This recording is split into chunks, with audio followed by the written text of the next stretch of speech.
So, huh. Oh my god, it's Black Spider! That was the name of the dude from earlier. I like their choice of voice actor, by the way. So, Artemis's turn for a big character building episode. Makes sense. I'm with it. I am a little weirded out by the fact that Hugo Strange is so complicit in everything. In fact, I'm so weirded out by it that I'm starting to wonder at what point they're going to explain that, if ever.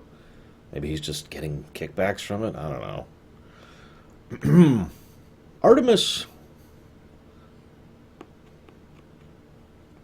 There's a bit when she rescues the dad, and she says the look on the kid's face was so happy that her father was okay. It's a very important moment, and the way she enthuses about that, I just want you to keep that in the back of your mind, because it's really important. You know, I swear they only move heavy things when I'm talking.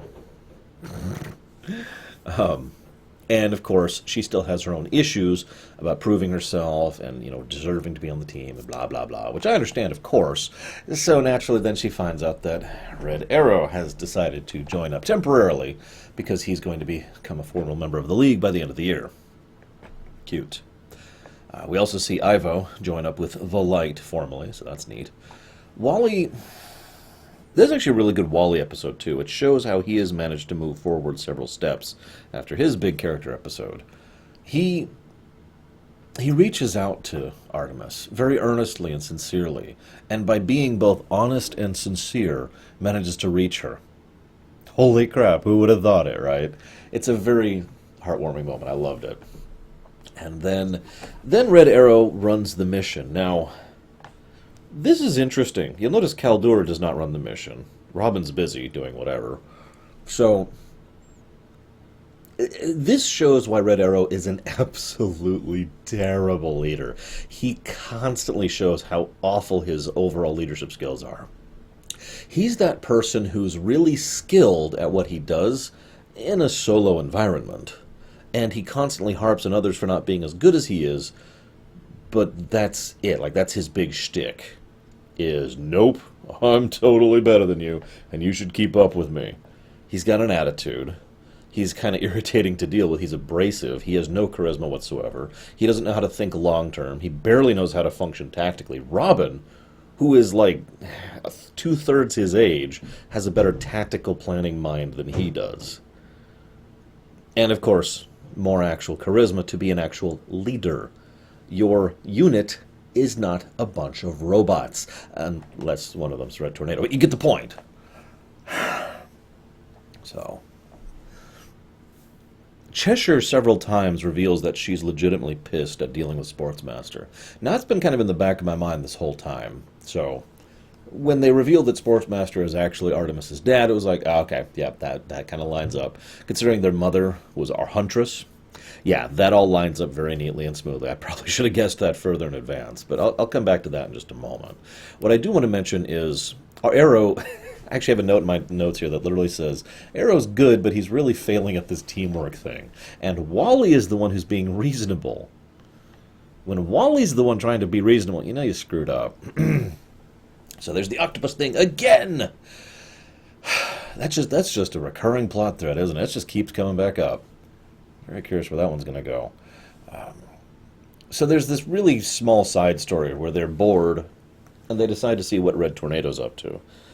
I'm going to go ahead and admit something. Red Tornado's been slowly growing on me as this series goes on. I really like him as a character.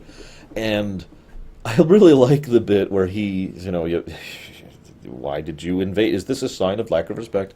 No, curiosity. Boredom. But I also love how Megan, of course, is the one who would be really in favor of him wanting to interact with people on a normal level in a body that's not his. I mean, it's a little bit too overt, but it still makes sense.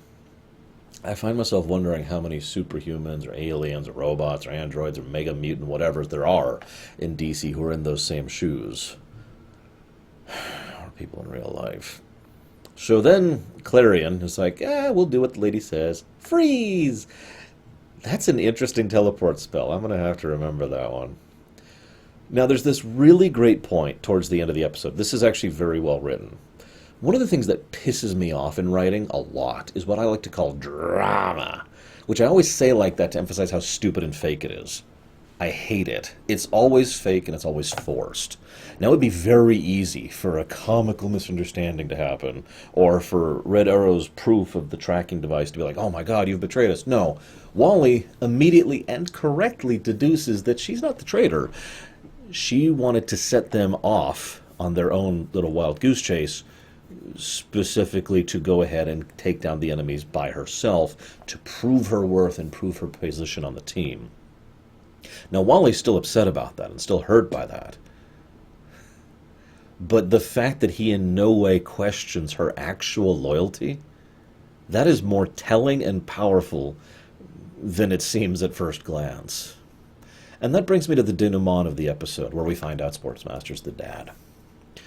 Now, what I love about this is he says, listen, you should be on our team, the villain team, the bad guys team. Come on, you don't belong over there. This shows how incredibly stupid Sportsmaster is and how much he has no idea who his daughter is. Every single episode we have shown with Artemis shows that while she is impulsive and rash and rather selfish in many ways, she is very much hero material. She is the kind of person who loves to help people, to be part of the team, to be part of the family, and to care about others. He knows nothing about his daughter, and I hope she smacks him right up his stupid face. Maybe we'll find out next time.